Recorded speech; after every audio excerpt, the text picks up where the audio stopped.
The app available from the App and Play Store. You're on Sunrise Radio with me, Shabnam Sahi. It gives me great pleasure to say a big warm welcome to Didi Krishna Kumari, the loved and revered spiritual leader of the Sadhu Vaswani Mission. It is my pleasure and my privilege to be able to chat to Didi for the second time on Sunrise Radio. Didi, welcome to Sunrise. Thank you so much.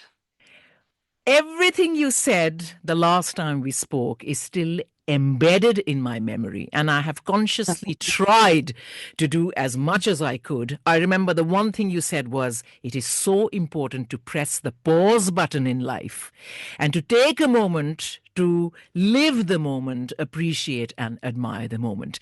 Now, Didi, of course, ahead of your visit to the UK, where so many of your followers are waiting to hear you firsthand and get more wisdom from your words, your thoughts, we thought we'd have a little conversation with you again. And I'd like to start with a modern day dilemma, I think. Many of us, we feel pulled in different directions by work, by family, social obligations.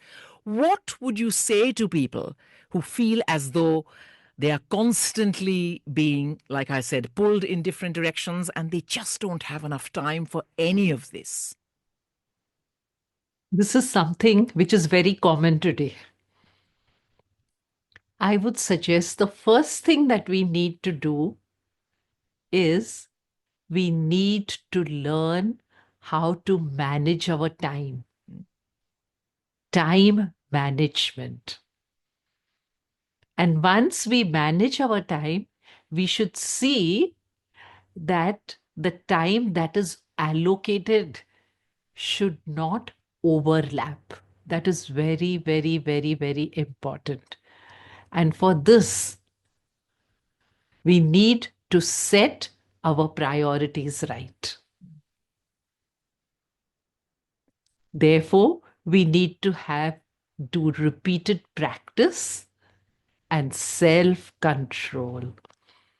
Secondly, I would suggest that let us learn to do one thing at a time. When we are working, let us try only to work. When we are with our family, let us be only with our... What is our difficulty? When we are at work, we are thinking of so many other things. When we are with our family, what do we do on our dining tables? How many of us? Yes, we are physically sitting there. But where are we? Where are our minds? We have this gadget now with us. Yes. We are busy trying to connect with people who are far away. And we neglect people who are so close to us. Therefore, when you work, work. When you're with your family, do everything, one thing at a time, and that done well is a very good thing that everyone can tell. Absolutely. That And the sounds third thing. perfect. Yes. And the third and the most important thing, whenever we get a few seconds, how do we utilize that time? Just by scrolling, unnecessary scrolling. Before we touch our mobile, the moment we get a few seconds, let us close our eyes and just try to reconnect with the center of calm that is within each and every one of us. That will help us to lead balanced, stable lives. Didi, this leads me to my next question, which is that a lot of us feel drained at the end of the day.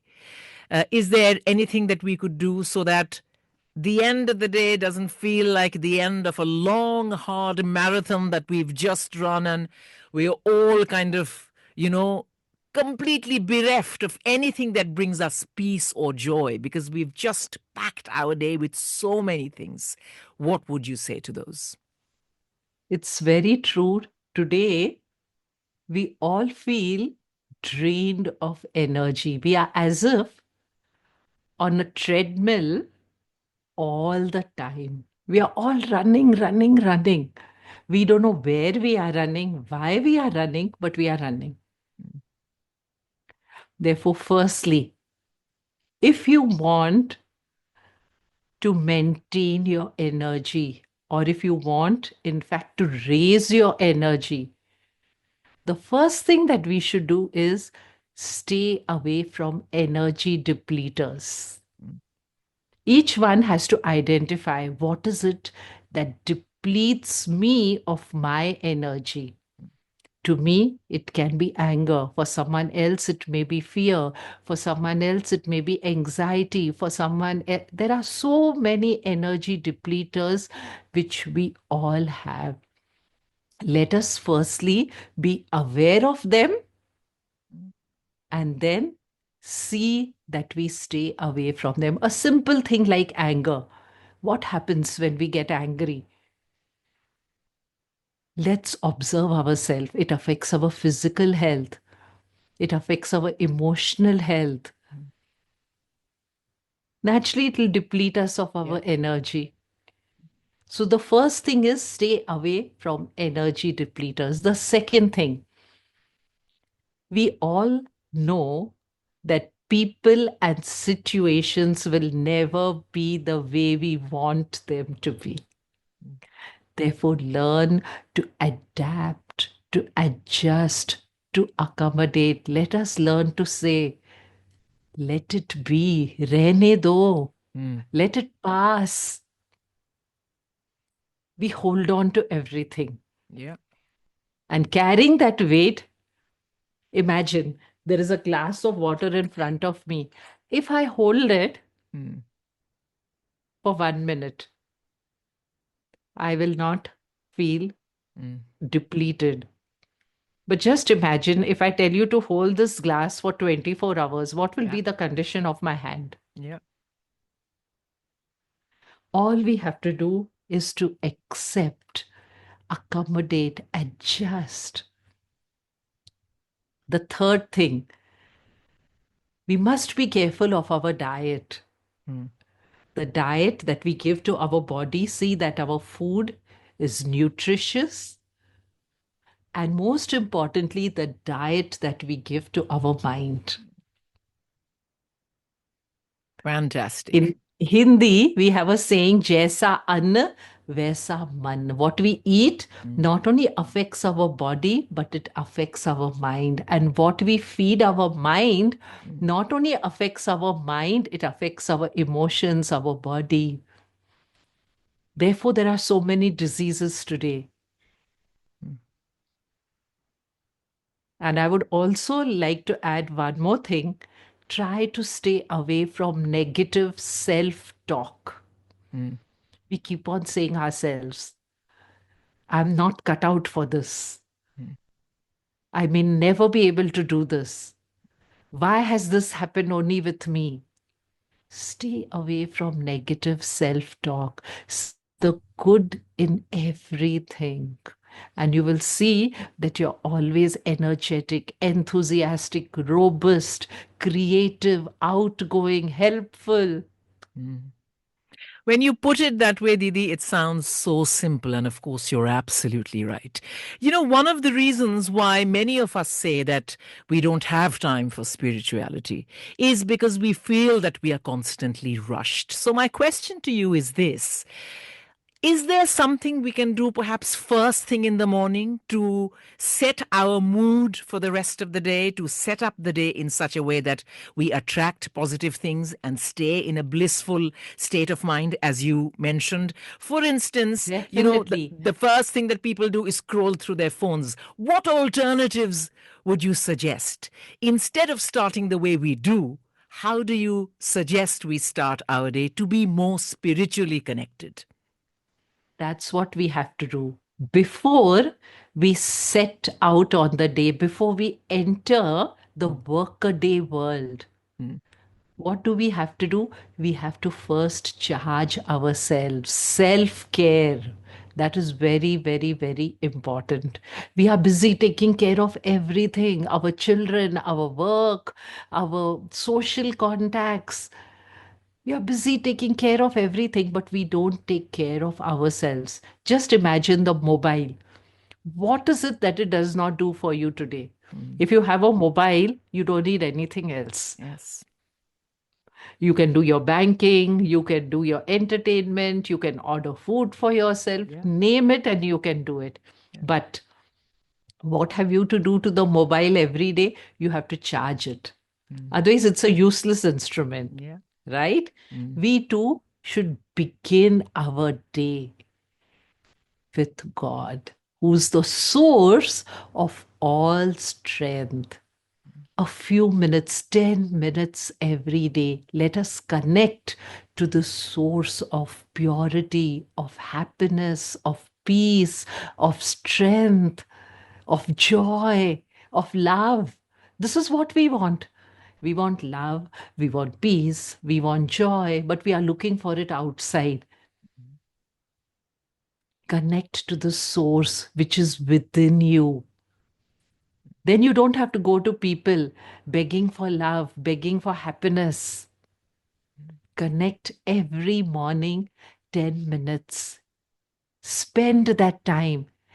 Make some positive affirmations. Say to yourself, I am God's child. Today, come what may. No one can steal away my happiness from me. Come what may. I shall maintain my balance, whichever affirmations you want. Secondly, as you step out into the day, see that you're courteous and patient with all. Be courteous, be patient. Third thing, let us try to help, be more kind, be more compassionate. Try to put ourselves in other people's shoes. The more we help others, the more happy we will feel. Their happiness will enter us. Just try it. Just as I said, a kind, courteous word to someone, and we'll see that it makes a huge difference in our lives. Didi, your analogies are so precious. You make us understand these things so easily because jaisa aapne kaha, a mobile phone brings the whole world into our hands, but if the phone is not charged, it is completely useless. And therefore, even in our own lives, if we don't recharge our own batteries and start the day, in a frame of mind that attracts all these beautiful things that you mentioned, then we are just going to be carrying our burdens from one day through the next. We can't wait to hear you in person when you arrive at the Satavis Patidar Centre here in London. Didi, my last and final question to you. What would you like to say to our listeners who are listening to you on Sunrise Radio right now and are eager to come and hear you in person? What would be your message to them today? I would like to say this one thing to every listener: breathe and be. Today, we have forgotten the art of breathing. Breathing has become like we take it for granted. We don't even value our breath. Be aware of your breathing. And remember, the more you're aware of your breathing, the more centered, the more calm you will be. Breathe and be. Be what you actually are in essence. Actually, your joy, your peace, your love, your power. Be that. Don't get carried away when you see something on Insta, when you see something on LinkedIn. Don't just get carried away trying to compare yourselves with others. Remember, what people project is not what they actually feel. Yeah. Therefore, don't try to copy them. Just be. Be your original self. And your original self is full of joy, purity, peace, as I said, and strength. then there will be no difficulty that you cannot face, no problem that you cannot handle, and you will always be energetic, and your presence will give energy and joy to others. I was in conversation with the loved and revered Didi Krishna Kumari, who is the spiritual head of the Sadhu Vaswani Mission, soon to be in London for a very special talk at the Satavis Patidar Center. Didi, thank you again for enlightening us, for talking to us in a way that we can all relate to and connect with, and inspiring us to be a better version of ourselves every day. Thank you so much. Thank you for the wonderful opportunity, and I look forward, God willing, to meet you this time if I come to London. Thank you so much. Thank you very much, Dada Didi. Shah. Thank you. The app available from the App and Play Store.